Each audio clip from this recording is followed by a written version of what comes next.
All right, welcome to our podcast today. What I'm doing is interviewing our team members of the sales team here at Nexus IT, just as a high-level overview of what Nexus IT is, who we are, what we do. Easiest way to think of it is we're outsourced IT for small, medium-sized business and small, medium-sized enterprise. Outsourcing service, a lot of software. We do a ton of software sales to help people get the right solutions, infrastructure, projects, you name it, we do it. We're kind of like that one-stop shop or one throat to choke for IT. Easy way to think about it. Today with us on the podcast today is Jeff Jones. His friends call him Jeter. So It's true.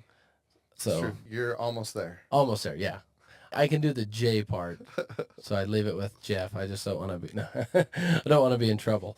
So Jeff, tell us about what are the things, and you're a newer addition to the team. You've been with us now over a month. I think this is week 4. Week yeah, 4. This is week 4. I mean, this is a little bit more interesting to jump into this to find out, what your version of what you do. And tell us, what do you do every day? What's your focus? And then what are some of your plans going forward? Sure. Well, the great thing about being new is that I am very focused on learning a lot. My most recent roles, I worked for a manufacturer that had, a dozen different products, and here we have hundreds. And Yes. So this first month, a lot of my time's just been spent trying to learn the different things that we offer. And I think I'm here to help us grow more in the enterprise space and selling world-class software solutions. And so learning about kind of what strategic partnerships we should have and how to get into those types of organizations. Awesome. Yeah, I appreciate that. One thing that's a little cool with what Jeff's doing that's different focus than the rest of our team is, like he said, he's going after more of those enterprise accounts where our focus, because we do this anyway. We're a software solutions provider anyway. Typically, we lead with our support services, but there's no reason for us not to just be a great partner on the software side. And then, hey, and if you need support services or not, we're here to help you anyway. So this is kind of a cool fit, kind of something new that we're doing and already starting to see success. I mean, Jeff he's my first hire here at Nexus IT, and I didn't know that. Yeah. Wow. Yeah, you're my first, and I knew I picked well. Oh, yeah. I hope so, because it could be your last hire. I mean, because I'll be so successful. Yes. Not for any other reason. You can read that the way you want. And really, it's his sport coat. I mean, yes, it's a sport coat. It is. When I saw him in it, I was like, he's my guy. He's the guy who's going to help us win. And I mean, it's soft. It's like you could pet it all day. Now it's getting weird. That's what I do. It is. I take things to the next level. Bad or good. To learn more about you, what has inspired you to become a salesperson and a sales leader? My first year of college, I started working at a bank, and I got promoted and I got more responsibility, but I didn't really get much of a pay increase. And so a friend of mine was like, true sales is really where it's at. Like, you have more control of your future, your earning potential. He's like, you should come work in the mortgage department. And so I thought it sounded like a great idea. So that's what I did. I did it for a little over 10 years and worked in as a loan originator and as a sales manager. And the thing I like about sales is you get to meet tons of people, learn about them, help them solve a problem. And I have a lot of fun doing it. Some people that I've sold things to in the past 20 years are my friends now. So I think it's a great opportunity to connect with good people and earn a living. I love that. So this is kind of, in line question here, but not one of the questions I have prepared. Tell us a little bit about, you gave a good example of, you out of school working at a bank. Mm-hmm. And this opportunity came up and you seized it. In your experience, how has your life changed by seizing these opportunities that come? Well, I think the one thing is that sales just gives you an incredible opportunity to move forward and advance your career faster than any other career, I think. I was probably 23 years old working for General Electric's mortgage office, and I was in charge of like 80 people. Oh, wow. As a sales manager. And so sales is just somewhere I think that you can really, if you perform and work hard and build a good, what I call have a good corporate brand, people know they can come to you, know that you're a hard worker, a problem solver, you can really advance. And so that's why I've stayed in it and why I think I've been successful. Awesome. What would you say is a pitfall you've seen that people have fallen in when they get on the sales train? Because, it's obviously it's attractive. I'm in charge of my own destiny. I can make money. But a lot of really poor salesmen who fail a lot. So where's the pitfalls There's good salespeople that fail. I mean, there's a pitfall. One is you can never be too comfortable. Like, there's always the joke in sales that on the first day of the month, it doesn't matter what you did yesterday. Like, it's what are you going to do for me today? And that's true. No matter how many deals you have in your pipeline, you still have to keep doing the work, keep building. So I think that's something that happens to salespeople is they start to see success and then they get a little less focused on prospecting and building pipeline. And those are things that just always have to be doing to be successful. Yep. Going into that more, how do you motivate yourself to be willing and able to do building the pipeline? Because let's be honest, that's not like the thing that is the most exciting. Obviously, the when you're in the middle of the hunt and the kill, that's the funnest. Not like we're killing our customers, obviously, but like the sales process, that is so fun and exhilarating. How do you stay motivated in the less exhilarating parts? It's tough. I think one thing that's important is you got to take a break during the day and re-energize yourself, whether that's, going for a walk or for me, take a motorcycle ride or whatever it is. But sometimes you just need to step back, let the rejections kind of drop by and then go into that next call or next meeting with a fresh attitude and fresh perspective. One of the most thrilling parts of the sales process for me is when you go from being that annoying salesperson that's calling someone to like being able to turn it into a conversation of, okay, maybe it's worth my time to talk to you and hear about how you could help with this problem. And then making that transition from cold caller to, more of a consultant type person. Yeah, that is kind of what's cool about what we do. Obviously we do have to break through those barriers to entry and earn that trust. But in many ways, we're just that trusted provider of, hey, I got a problem. I need someone to fix it. Can you fix it? And not always are we the right solution, but we're going to get them in touch with the right people who Right. are. And I think that's kind of fun. I mean, I think, early in my career, and, I'm interested to hear what your thoughts are on this. I wanted to be the one-stop shop to do it all. And over my career, it's like, I want to be the one-stop shop to find whatever's best. Even if it's not us, that's totally okay. Let me introduce you to this right person. And that always bears fruit. What are your thoughts on that? Yeah, I think that that's one thing that's important is a successful salesperson can also be the one that says, maybe what I have initially thought was a good fit for you isn't, or maybe we're not. And maybe you need to talk to this person. And part of the fun thing about sales is just the networking and all the people you get to meet and build a network with. And a lot of that comes from referring someone to someone else. Absolutely. Which, I think for early career, it seems counterintuitive, but it's all about networking and building those connections and really true friendships. I mean, in the end, like you said, as we've chatted, you're working with people still that you worked with 5, 10, 15 years ago. And that's not by chance. It's not because, they just can't forget your name. It's, they've built a relationship. They could definitely forget Jeff Jones or confuse me with another Jeff Jones. Yeah, tell us about that. How many times have you been confused with? No. Yeah, it happens. Yeah, you have to provide identity and Yeah. blood samples. In fact, when I got my background check to work here, I got a phone call that said, "Can we get a copy of your driver's license? Because there's some things coming up we need to make sure aren't you, Jeff Jones, that they're another Jeff Jones." I'm like, yep. Yep. Happens all the time. But those were you, right? No, No. just kidding. So you mentioned motorcycles. Yeah. Jumping into a more personal side, tell us, what are some of your hobbies? What do you do that separates you from work? Sure. I like to tinker. I grew up, my dad's a mechanic. He was a diesel mechanic for the railroad and for a cement company. And his side hustle was fixing people's cars in our garage. And so growing up, like, there's people that when their car broke down, they didn't even call my dad because, you can just send a text then, you had a landline. They just have their car towed to our house and it'd show up. And then he'd be like, oh, that's so-and-so's car. Sometimes he wouldn't know who it was till we got the phone call.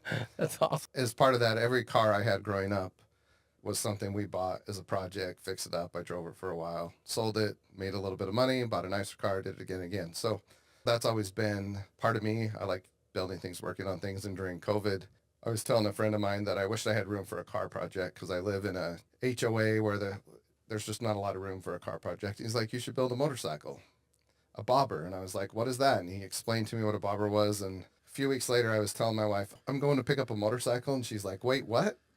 Since when were you into motorcycles? In hindsight, I should have probably talk to her a little bit more about that before I made that purchase. Right. So that was about 3 years ago, and 3 different motorcycles since then. And instead of it being something I just bought, fixed, and sold, I ended up really liking it. So now I ride motorcycles. That's awesome. Yeah, I'm just getting into it, so Jeff is one of my motorcycle mentors.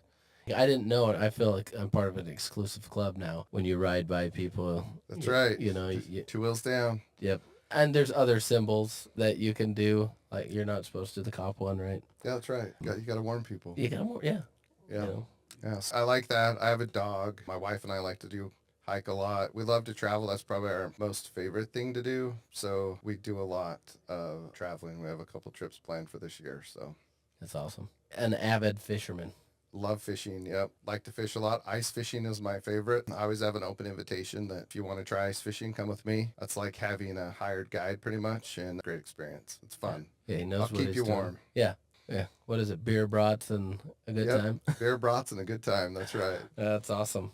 Tell us, what are some of the biggest challenges you faced, whether that be in sales, sales leadership, that you've overcome, and what did you learn from that? So a couple that come to mind. One is I never did make the trip back and get my degree. And I think that, I'm fortunate in sales. You can build a track record of success and get a good job that way. But I'm sure there'd be different types of opportunities available to me if I had finished my degree. And so that's always something I think, maybe I should go back and do that. But I like to travel and fish and ride motorcycles. So when would I go to school? But yeah, so that's been tough. I think as I've grown in my career and moved into sales leadership, I've learned a lot. At one point, I had a manager that taught me a lot. And one of the biggest things was that when you manage other people in sales, like it's okay if they do things different than the way you would want to do it. I spend a lot of time trying to figure out the best way to do things and, what makes the most sense and is the most effective. But like somebody else might have a way that's just as effective and makes the most sense to them. And if it works,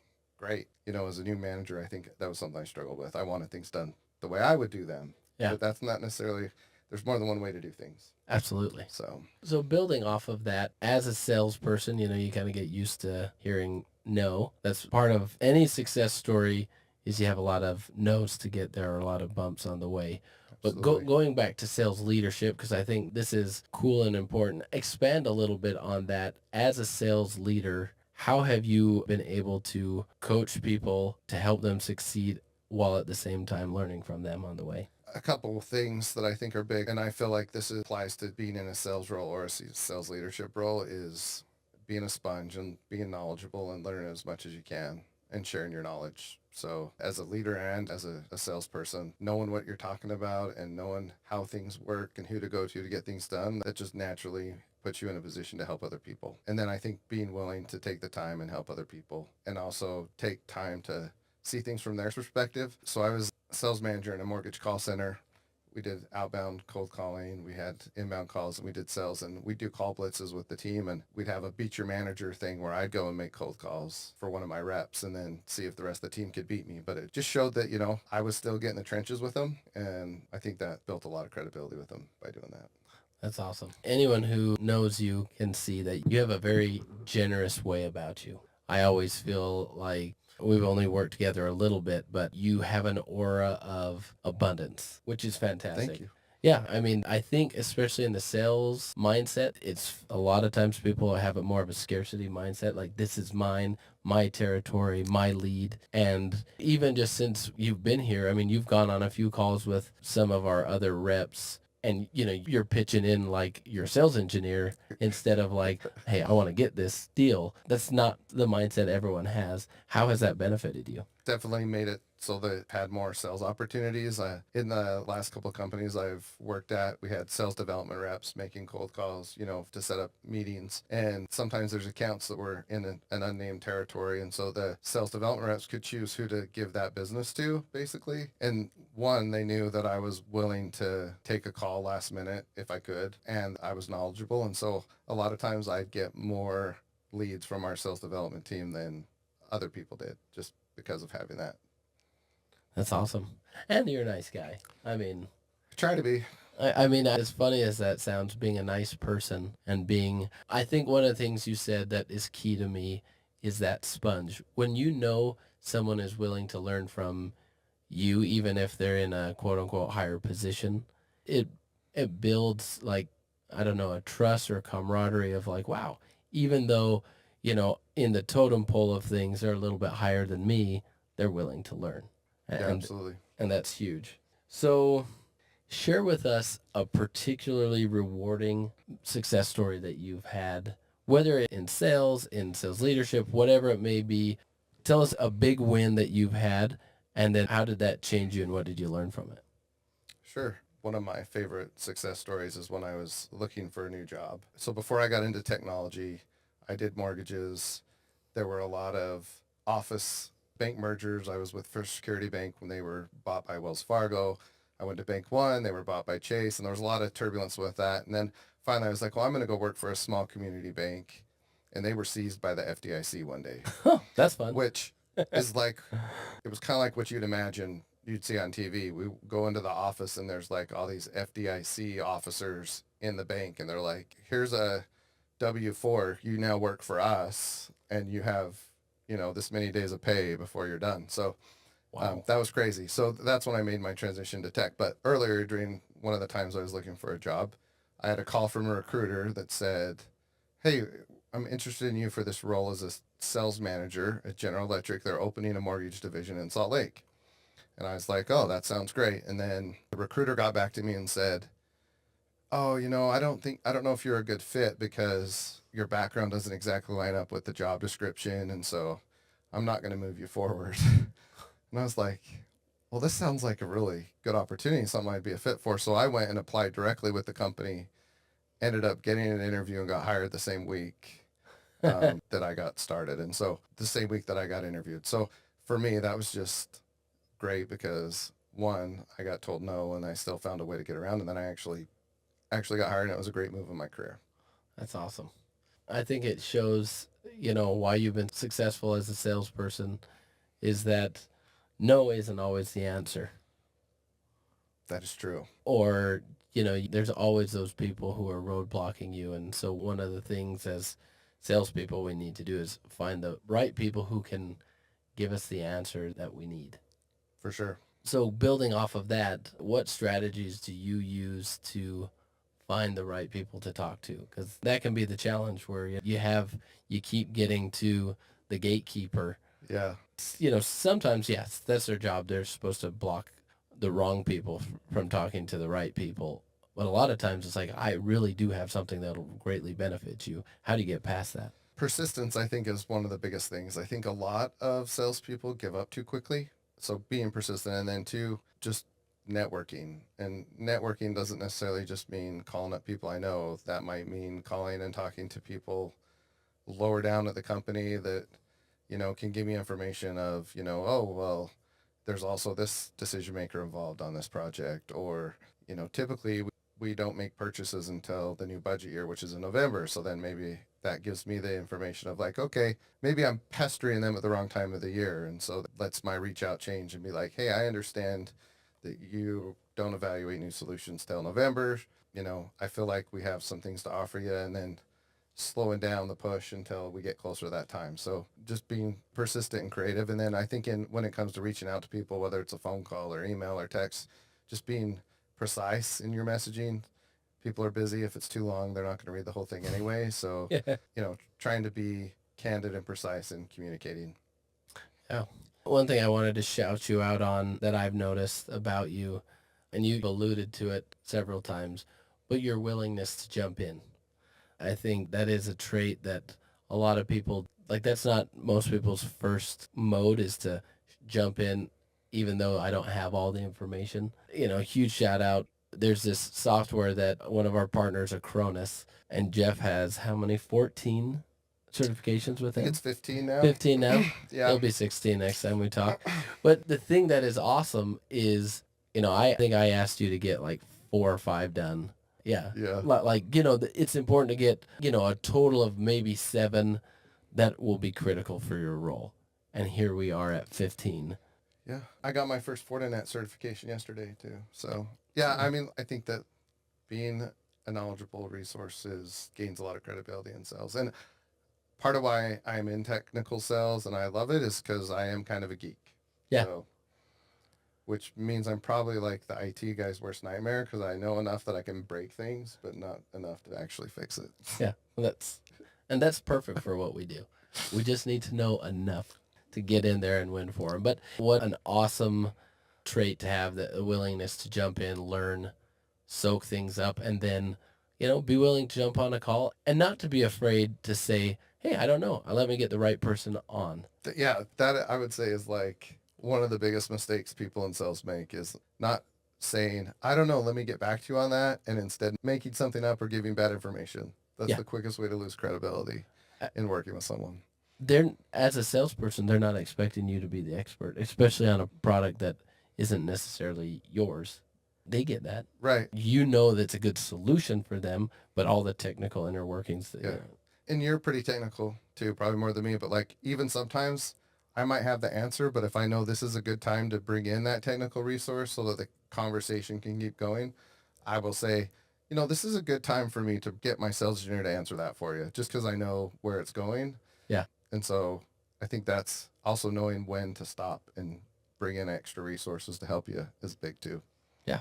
See how enlightening this is? I mean, the goal is to help aspiring salespeople and sales leaders. So that was a leading comment.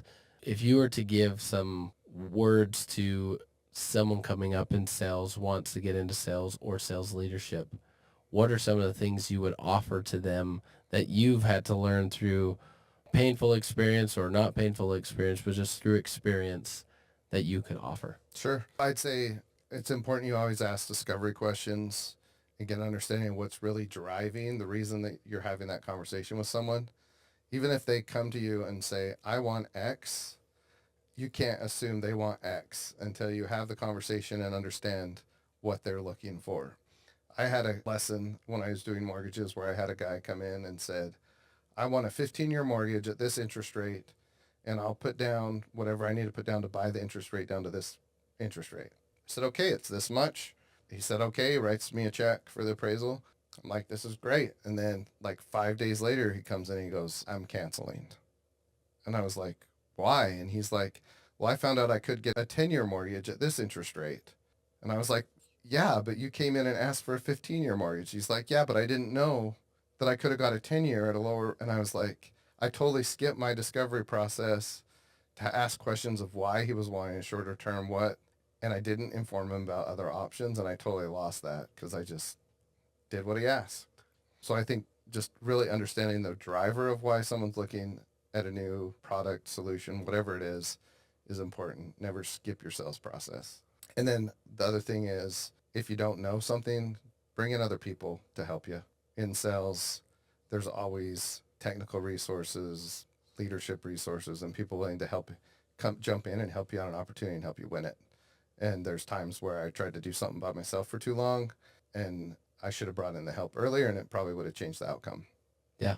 I've done the same sort of thing where you feel like you're digging for success, but you're just digging a hole for yourself, and then it's harder to get out. Yeah. That's awesome. That's great advice. So those listening, stick to your process, ask the questions, even if the customers, for sure they know what they want. They may be sure they know they want that piece, but they don't know everything, and so inform them. That's our job. And a lot of times you're going to inform people about stuff and they're going to be like, I don't need that. I don't want that. Sure. And that's okay. Mm-hmm. But that is one of the things we need to do. So kind of shifting gears a little bit, what do you do to keep a good work-life balance? And whatever balance means to you. This is always interesting to me to hear what people say. I think one of the lucky things about doing a job that you really like and then doing something that is flexible is sales is great for that. I like what I do. I like going out and meeting people. Yes, there's things that I don't like, but I feel like you can make switches just within your routine. So like if I'm getting worn out on prospecting, then I'll go do some networking, go hit up a referral partner, meet them for lunch. Like that's still working, but it's less draining. And so having a good balance in just what you do during the day and working effectively, and then absolutely as much as you can, taking that time to recharge. And like I said, my wife and I love to travel. So we save up our vacation time for a good week-long trip every year. And that's a great recharge. So travel places, what's your favorite place you've been and what's your bucket? Ooh, my favorite place I've been probably is Italy. I've heard the tomatoes are good there. Great tomatoes, especially when they're turned into sauce. Uh, we did a really epic trip that was actually Italy and Slovenia. That one's going to be hard to beat. We're going to Portugal in October. I think that's going to be pretty awesome. I really like Europe, but one of my bucket list destinations would be Thailand. I want to go check out Thailand. I think there's a lot of cool stuff there. I want to go somewhere in Asia. It's awesome. I agree. I want to travel more. I have 6 kids on purpose. That's a clarifier. And so when I think of travel, it seems like a lot to me. Yes. So we have 5 kids between the two of us, and we do family trips. Family trips are not a recharge. Correct. They are great memories made, but they're not a recharge. The recharge trips are definitely the ones that are just my wife and I and some friends. What I have categorized as there's trips and then there's vacations. Right. Trips are with my kids and family. Vacations are with my wife and our friends. Yeah. And not that I don't love my kids with all my heart and all that stuff, but when you're taking care of everything, it's exhausting. It is. It's a lot of work. So, last question. Tell us something interesting or unique, weird, funny about yourself that maybe we wouldn't know and you'd like to share. I'll give you 2. Ooh, yes. The first one is very recent. The first one is during COVID, I grew a man bun. Oh. And then I just barely cut it off in January when I started to look for a new job because maybe that would be frowned upon by some folks.